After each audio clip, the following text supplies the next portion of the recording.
Pour commenter, analyser cette information, nous retrouvons en direct de Moscou Jalal Bouzrara, notre envoyé spécial. Bonsoir Jalal. Bonsoir Manal. D'abord, une réaction après ce tirage au sort en Russie. Tirage au sort très compliqué pour les Lions de l'Atlas.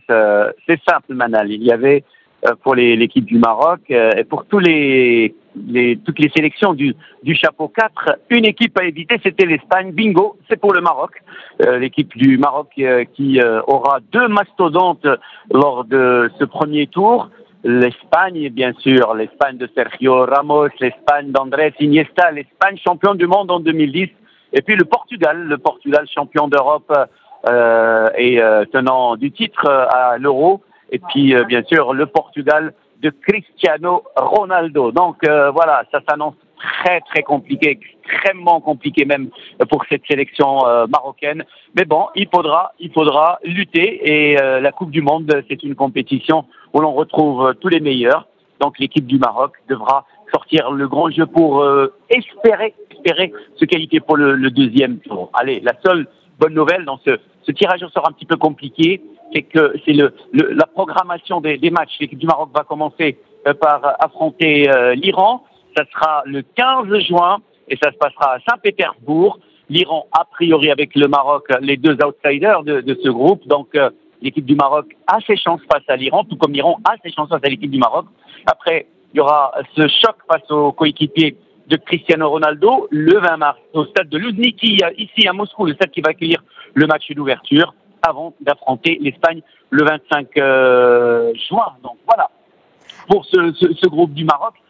Maintenant, et j'ai croisé juste après ce tirage au sort Hervé Renard, le sélectionneur de l'équipe du Maroc. Lui, il est confiant, il dit que tout le monde nous donne pour éliminer. Eh ben, ça c'est un scénario qui m'arrange parce que l'équipe du Maroc sera là pour créer la sensation, pour se battre sur ce ticket qualificatif pour le deuxième tour de la Coupe du Monde 2018 en Russie. Alors Jalal, vous l'avez répété plusieurs fois, c'est compliqué pour le Maroc. Le Maroc qui est dans le groupe B avec le Portugal, l'Espagne et l'Iran. Quelles sont les chances justement des Lions de l'Atlas ?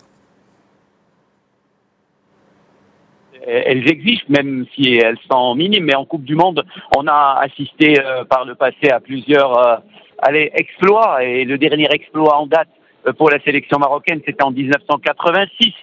C'était face justement à cette sélection portugaise. C'était le premier pays à se qualifier pour le deuxième tour d'une Coupe du Monde, premier pays africain et arabe à réussir cet exploit. Donc il faudra se battre. Quand on vient en Coupe du Monde, c'est pour croiser les meilleurs.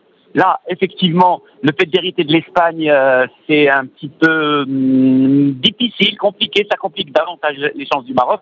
Mais les Lions de l'Atlas se dépassent souvent dans des matchs et face à des adversaires qui leur sont sur le papier supérieur. Donc on reste optimiste. Et moi, je vous dis encore, Manal, parce que le programme de la sélection lors de ce mondial, commencer par l'Iran, puis le Portugal, est idéal. Peut-être arriver au dernier match avec une sélection espagnole déjà qualifiée qui pourrait un petit peu lever le pied, qui pourrait aussi permettre aux remplaçants d'entrer. Mais là, on ne va pas entrer dans les détails. C'est une super nouvelle que le Maroc soit en Coupe du Monde, quel que soit l'adversaire. Alors, Jalal, on a parlé du Maroc, mais qu'en est-il des autres équipes africaines pour le Mondial 2018 en Russie ?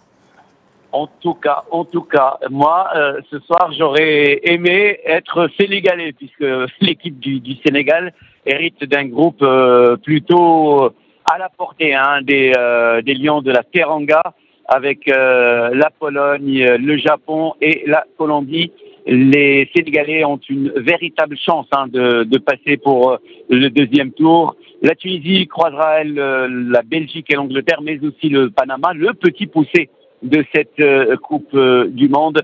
L'Égypte, elle, ça sera face à la Russie, l'Arabie Saoudite, mais également l'Uruguay.